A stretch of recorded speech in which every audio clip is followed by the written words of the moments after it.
आप सबको बताने जा रही हूँ डाइजेस्टिव सिस्टम के बारे में।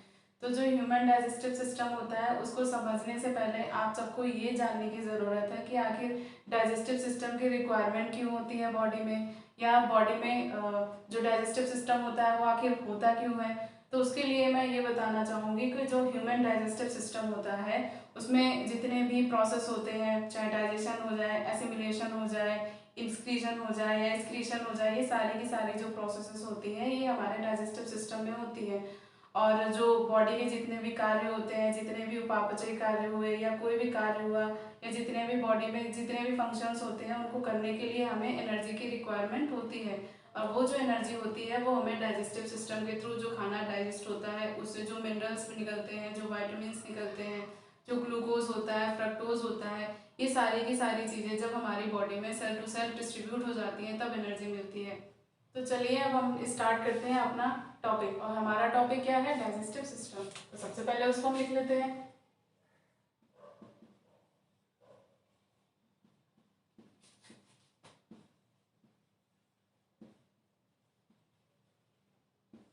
तो जो हमारा डाइजेस्टिव सिस्टम होता है ये हमारा डाइजेस्टिव सिस्टम होता है वो हमारा दो भाग में डिवाइड होता है। सबसे पहला जो भाग होता है उसको हम बोल देते हैं एलिमेंट्री कैनाल।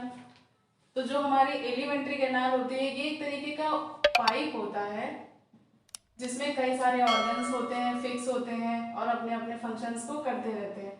तो अब हम डिस्क्राइब कर लेंगे एलिमेंट्री कैनाल को। तो जो एलिमेंट्री कैनाल का सबसे फर्स्ट ऑर्गन होता है उसको हम माउथ बोलते हैं। ये माउथ से स्टार्ट होती है। लेकिन हाँ, माउथ को डिस्क्राइब करने से पहले मैं ये बताना चाहूँगी जो हमारी एलिमेंट्री कैनाल होती है उसकी जो लेंथ होती है वो लगभग 30 से 33 फीट तक होती है। और अगर हम इसको मीटर में काउंट करें तो अप्रॉक्स 8 to 10 मीटर तक लेंथ इसकी होती है।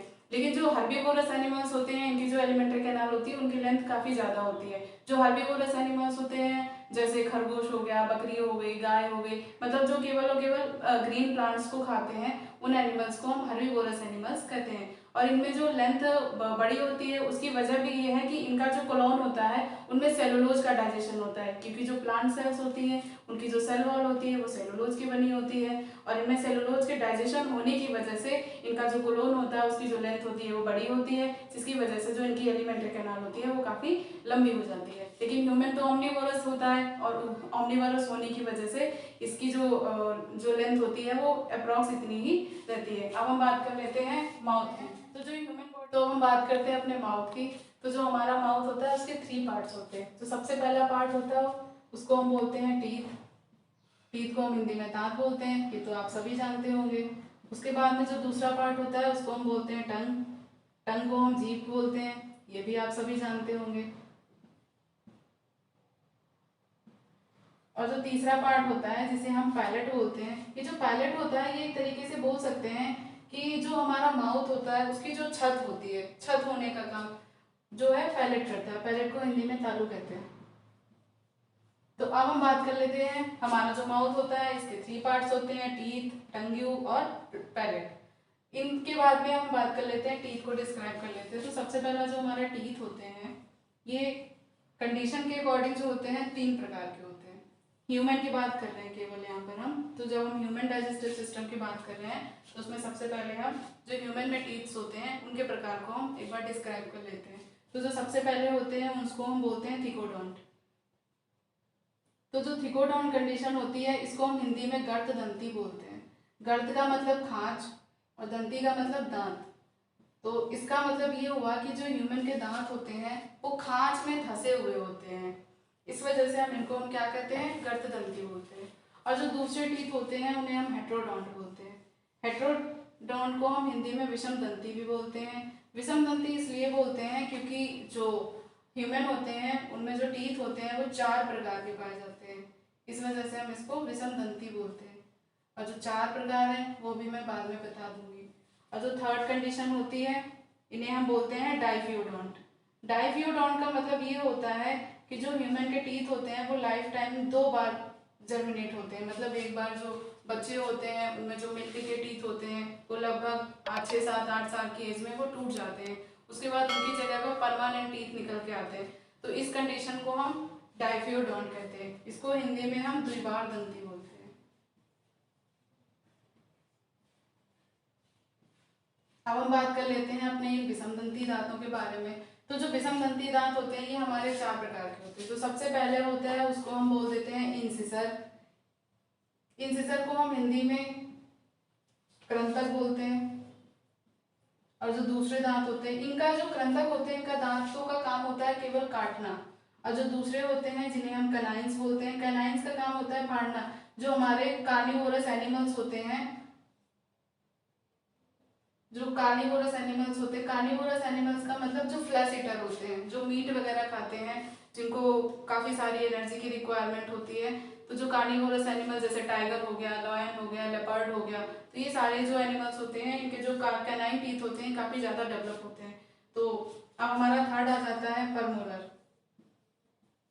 लेकिन जो ह्यूमंस होते हैं इनमें जो कैनाइन टीथ होते हैं ये एग्जिस्ट पोजीशन में रहते हैं, मतलब ये एक तरीके से जैसे नहीं अवशेषी अंग होते हैं जिनका पहले तो काम था लेकिन अभी काम नहीं बचा है।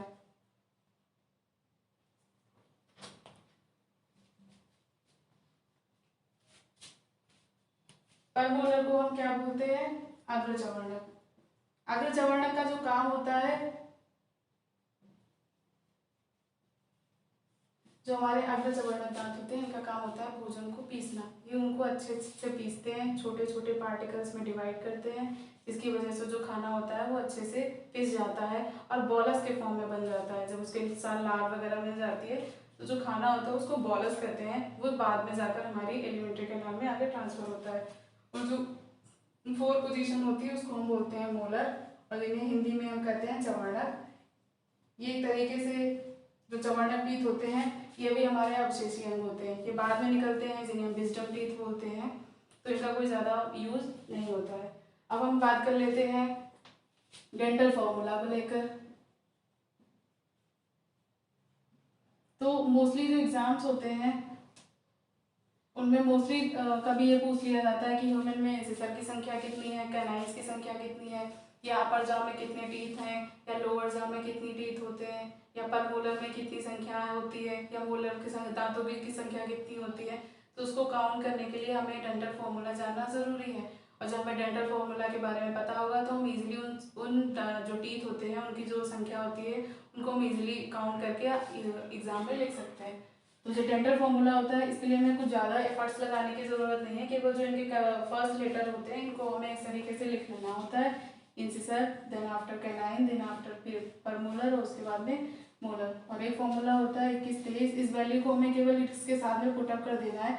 इसके साथ में पुटअप कर देने के बाद में डायरेक्टली जो फॉर्मूला होता है हमारा वो तैयार हो जाता है। तो आई के साथ में मैं 2/2 पुटअप कर देने, सी के साथ में 1/1, पीएम के साथ में 2/2 और मोलर के साथ में 3/3। जो ये फॉर्मूला हो गया ये हमारा ह्यूमन का डेंटल फॉर्मूला है। हाँ, तो हम ये बात कर रहे थे डेंटल फॉर्मूले की। तो जो डेंटल फॉर्मूला है ये मैंने तो लिख दिया है, लेकिन ये जो डेंटल फॉर्मूला होता है ये हमारे एडल्ट का फॉर्मूला होता है। जो एडल्ट होते हैं इनकी एज अप्रॉक्स 18 to 28 या 30 तक हो सकती है। ठीक है, अब इसके बाद में हम बात कर लेते हैं टंगियों की, जिसे हम जीभ कहते हैं। जो हमारी जीभ होती है इसमें छोटे छोटे पैपिली पाए जाते हैं। तो पैपिली होती है ये हमारे जीभ की जो सरफेस टेंशन होती है इसको बढ़ा देती है। सरफेस टेंशन बढ़ जाने से जो खाना होता है वो लार के साथ में या सलाइवा के साथ में अच्छे से एसिमिलेट हो जाता है। और जो हमारी टंगी होती है इसमें टेस्ट बड्स होते हैं, जिसकी वजह से हम जो भी खाना खाते हैं उसका जो टेस्ट होता है, साल्टी हो, मीठा हो, तीखा हो, कसैला हो या काफ़ी तीखा हो, जो भी सारे टेस्ट होते हैं वो हमें जीभ पर ही फील होते हैं। उसके बाद में हम बात कर लेते हैं पैलेट की। तो जो पैलेट होता है ये हमारे मुंह की छत होती है। जो पैलेट होता है ये भी हमारा 2 प्रकार का होता है। सबसे पहला जो होता है उसको हम हार्ड पैलेट बोलते हैं, जो हमारे आगे की तरफ होता है। आप चाहें तो जीभ लगाकर टेस्ट कर सकते हैं कि जो आगे का पैलेट होता है ये हार्ड होता है, और जो हमारे पीछे का पैलेट होता है ये काफ़ी सॉफ्ट होता है। और जो पैलेट का एंड होता है, कभी मिरर में अपना फेस मुंह को खोल कर आप देखिएगा तो एक पीछे से एक छोटा सा स्ट्रक्चर, ओवल शेप में स्ट्रक्चर लटकता हुआ दिखाई देता है, जिसे हम व्यूला कहते हैं। ये जो व्यूला होता है ये हमारे विंड पाइप और फूड पाइप दोनों को अलग अलग करता है। अब विंड पाइप और जो फूड पाइप होते हैं, विंड पाइप में जो हवा जाती है, जो हम सांस के थ्रू ऑक्सीजन लेते हैं, वो विंड पाइप के थ्रू हमारे ट्रैकिया और लंग्स में होती हुई जाती है। और जो हमारा फूड पाइप होता है उसमें जो भी हम खाना खाते हैं वो फूड पाइप के थ्रू होते हुए जो खाना होता है वो हमारे स्टमक तक जाता है। तो इसके बाद में हम, ये तो हमारा माउथ यहाँ पर कंप्लीट हो गया है, हम माउथ के बाद में बात कर लेते हैं फेरिंग्स की। तो जो हमारी फेरिंग्स होती है ये हम बोल सकते हैं कि common passage of food pipe and wind pipe. तो जो फेरिंग्स होती है ये हमारी फूड पाइप और जो विंड पाइप होती है इन दोनों का कॉमन रास्ता होता है, इससे खाना भी जाता है और हवा भी जाती है।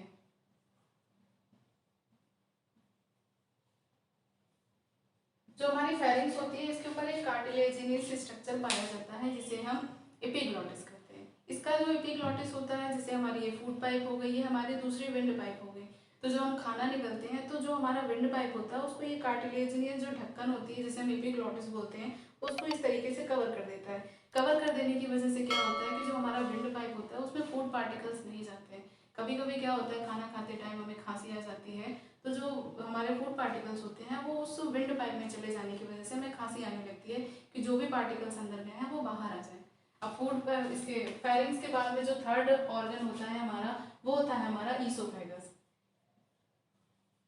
जो हमारी ईसोफेगस होती है इसका केवल एक ही फंक्शन होता है, वो फंक्शन ये होता है कि खाने को पैसेज प्रोवाइड कराता है, रास्ता प्रदान करता है कि जो खाना हमारा फेरिंग्स तक आया, फेरिंग्स के बाद में जो खाना होता है वो हमारा ईसोफेगस में जाता है।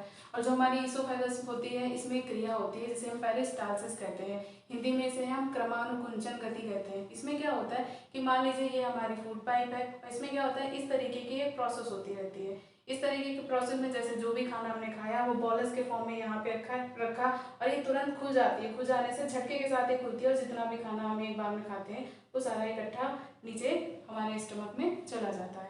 अब ईसोफेगस के बारे में हम बात कर लेते हैं अपने स्टमक के बारे में। तो जो हमारा स्टमक होता है ये एक थैले जैसी संरचना होती है, इसके लगभग 3 पार्ट होते हैं। तो जो स्टमक, और एक बात और है, कभी कभी एग्जाम में पूछ दिया जाता है कि जो स्टमक का शेप होता है वो इंग्लिश के किस वर्ड से मैच करता है। तो जो हमारा स्टमक होता है उसका जो शेप होता है वो जे, इंग्लिश का जो वर्ड होता है जे, इससे मैच करता है। अब हम बात कर लेते हैं स्टमक के प्रकार पर। तो जो स्टमक होता है हमारा वो स्टमक के टाइप, स्टमक के पार्ट पर। तो जो स्टमक के पार्ट होते हैं वो 3 होते हैं। सबसे पहला होता है हमारा कार्डियक। अब हम यहाँ पर ये बात कर लेते हैं कि जो हमारा स्टमक का जो पहला पार्ट होता है जिसे हम कार्डियक बोलते हैं, इसका नाम कार्डियक ही क्यों रखा गया? इसका नाम कार्डियक इसलिए रखा गया क्योंकि ये हमारे हार्ट के बिल्कुल पास में होता है और हार्ट को बायोलॉजिकल लैंग्वेज में हम कार्डियक बोलते हैं, इस वजह से इसका जो नाम है वो कार्डियक रखा गया। जो दूसरा होता है उसको हम बोलते हैं फंडस, मिडिल का जो पार्ट होता है, और जो थर्ड पार्ट होता है उसे हम बोलते हैं पाइलोरिक। तो जो खाना होता है ये हमारा कार्डियक और फंडस पोर्शन में एसिमिलेट होता है, बाद में पाइलोरी रीजन से होते हुए हमारी वो छोटी आंत में खाना चला जाता है। अब बात कर लेते हैं हम स्टमक में क्या क्या रिलीज होता है, क्या क्या रिलीज नहीं होता है। स्टमक में जो खाना रिलीज होता है, स्टमक में जो एंजाइम्स होते हैं, HCl होता है और डाइजेस्टिव एंजाइम्स होते हैं जिनकी वजह से डाइजेशन होता है, तो अब हम उनकी बात कर लेते हैं। तो जो हमारा स्टमक होता है इनसे 3 चीज़ें रिलीज होती हैं। सबसे पहला रिलीज होता है HCl। HCl को हम हाइड्रोक्लोरिक एसिड बोलते हैं। जो HCl होता है ये हमारे खाने में जितने भी बैक्टीरिया और वायरस होते हैं उनको खत्म कर देता है। खत्म करने की वजह से जो भी खाने में बैक्टीरिया और वायरस होते हैं वो हमारा जो खाना होता है वो एंटी बैक्टीरियल हो जाता है। और इसका काम ये भी होता है कि हमारे स्टमक से 2 एंजाइम रिलीज होते हैं जिसे हम प्रोरेनिन और पेप्सिनोजन कहते हैं। तो सबसे पहले हम लिख लेते हैं प्रोरेनिन। प्रोरेनिन जो एंजाइम होते हैं ये केवल छोटे बच्चों में निकलता है और ये प्रोरेनिन एंजाइम HCl की प्रेजेंस में जो है वो रेनिन में कन्वर्ट हो जाता है। और जो ये रेनिन एंजाइम होता है ये जो मिल्क में कैसीन प्रोटीन होती है उसका डाइजेशन कर देता है। और दूसरा जो एंजाइम होता है जिसे हम पेप्सिनोजन बोलते हैं, ये जो पेप्सिनोजन होता है ये जब HCl के साथ मिक्स होता है तो ये हमारा कन्वर्ट हो जाता है पेप्सिन में। और जो पेप्सिन एंजाइम होता है ये खाने में जो हमारा प्रोटीन का पोर्शन होता है उसका डाइजेशन कर देता है। प्रोटीन का डाइजेशन, प्रोटीन जो होते हैं वो छोटे छोटे मॉलिक्यूल से मिलकर बने होते हैं जिन्हें हम अमीनो एसिड बोलते हैं। तो डाइजेशन में क्या होता है कि जो प्रोटीन होता है वो अमीनो एसिड में कन्वर्ट हो जाता है। और एक बात और है, जो ये यहाँ पर जो HCl पाया जाता है इसकी जो pH वैल्यू होती है वो लगभग 1.8 होती है। ये हाईली एसिडिक होता है, बहुत ज़्यादा कॉन्सेंट्रेटेड होता है, जिसकी वजह से यहाँ पर कभी कभी पूछ दिया जाता है कितने हाई एसिडिक होने की वजह से जो हमारे स्टमक की इनर वॉल होती है उसमें इसका कोई इफेक्ट क्यों नहीं पड़ता है। तो उसकी वजह ये है कि जो हमारा स्टमक की इनर वॉल होती है उसमें म्यूकस की लेयर होती है जो ऑक्जेंटिक सेल से सिक्रीट होती है और वो हमारे जो स्टमक होता है उसकी जो इंटरनल लेयर होती है वो इससे HCl से उसको प्रोटेक्ट कर देती है। अब इसके बाद में हम आ जाते हैं अपनी स्मॉल इंटेस्टाइन पे, जो हमारा 5 पोर्शन है। स्मॉल इंटेस्टाइन की लेंथ तो काफ़ी ज़्यादा होती है, लेकिन जो हमारी स्मॉल इंटेस्टाइन होती है ये छोटे से एरिया में ही कवर रहती है, इस वजह से हम इसको स्मॉल इंटेस्टाइन कहते हैं। इसकी जो लेंथ होती है लगभग 8 से 10 फीट तक। तो अब हम बात कर लेते हैं स्मॉल इंटेस्टाइन के पार्ट्स की। तो जो स्मॉल इंटेस्टाइन होती है इसके भी 3 पार्ट होते हैं। सबसे पहला जो पार्ट होता है उसको हम बोलते हैं इलियम, और जो दूसरा पार्ट होता है उसको हम बोलते हैं जेजुनम।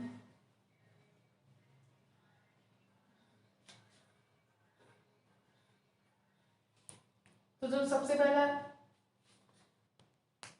और जो तीसरा पार्ट होता है हम उसको बोलते हैं डिओडिनम। तो जो स्मॉल इंटेस्टाइन होती है इसके 3 पार्ट होते हैं। सबसे पहला होता है हमारा इलियम, सबसे पहला होता है हमारा डिओडिनम, दूसरा होता है इलियम, तीसरा होता है हमारा जेजुनम।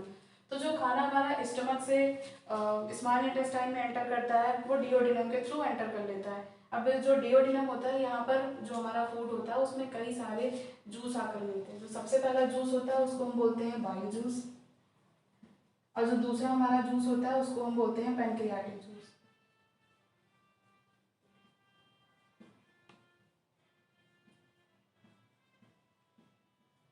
अब हम बात कर लेते हैं बाइल जूस की। तो हमारे जो डाइजेस्टिव सिस्टम होता है उसमें जो बाइल जूस होता है वो हमारे लिवर में बनता है और स्टोर होता है हमारे गॉल ब्लैडर में। तो जो लिवर होता है, लिवर बॉडी की सबसे बड़ी ग्रंथि होती है, सबसे बड़ा और सबसे बड़ा जो ऑर्गन होता है वो हमारी स्किन होती है, और जो सेकेंड लार्जेस्ट ऑर्गन होता है हमारी बॉडी में वो हमारा लिवर होता है, लेकिन जो सबसे बड़ी ग्रंथि होती है वो लिवर होती है।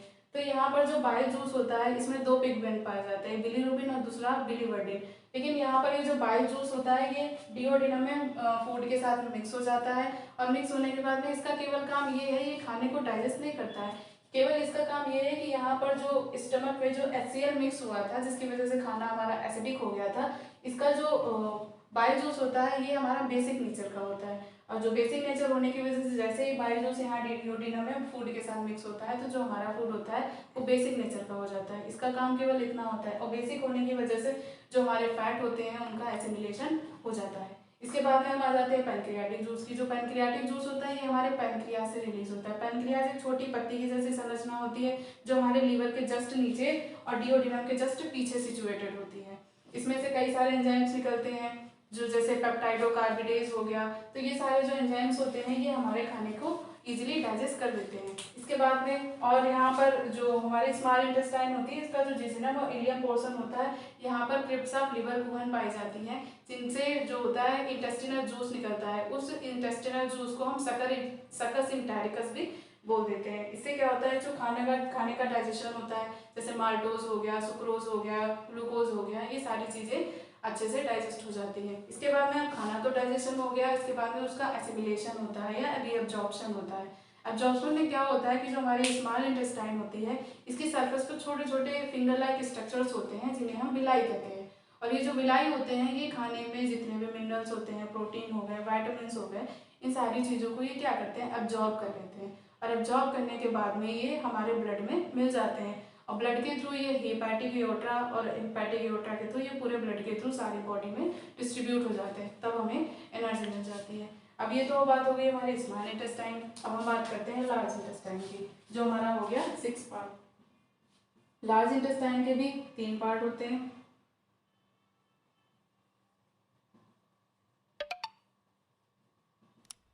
तो जो सबसे पहला हमारी जो लार्ज इंटेस्टाइन होती है ये लेंथ में स्मॉल इंटेस्टाइन के कंपेयर में काफ़ी छोटी होती है, लेकिन ये बड़ी एरिया में फैली हुई होती है, इस वजह से इसको हम लार्ज इंटेस्टाइन बोलते हैं। और जो लार्ज इंटेस्टाइन होती है इसमें किसी चीज़ का डाइजेशन नहीं होता है, कि वो थोड़े से वाटर का या कुछ मेडिसिन ले लेते हैं उनका एब्जॉर्प्शन होता है। बाकी जो हमारा मटेरियल बचता है, जो भी एक्स्ट्रा मटेरियल बचता है वो सारा पीसेस के फॉर्म में रेक्टम में स्टोर हो जाता है। तो जो हमारी लार्ज इंटेस्टाइन होती है इसके 3 पार्ट होते हैं।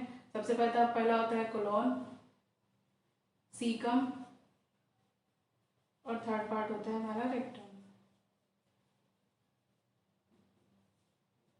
तो जो फूड होता है वो कोलोन और सीकम में उसमें वाटर एब्जॉर्ब होता है और रेक्टम में जाके स्टोर हो जाता है, और जब प्रोसेसेस होती हैं तो उसके बाद में वो बॉडी से बाहर हो जाता है। तो ये हो गया हमारा पूरा आज का डाइजेस्टिव सिस्टम। आई होप ये सब आपको अच्छा लगा होगा। अगर अभी इस चैप्टर में या इस पोर्शन में अगर आपको कोई भी डाउट हो तो वो आप कमेंट करके हमें बता सकते हैं। नेक्स्ट वीडियो में जो हमारी ग्रंथियाँ बची हुई हैं उनको अच्छे से डिस्क्राइब करना है और आपकी जो भी क्वेरीज होंगी उनको फुलफिल किया जाएगा। Thank you very much.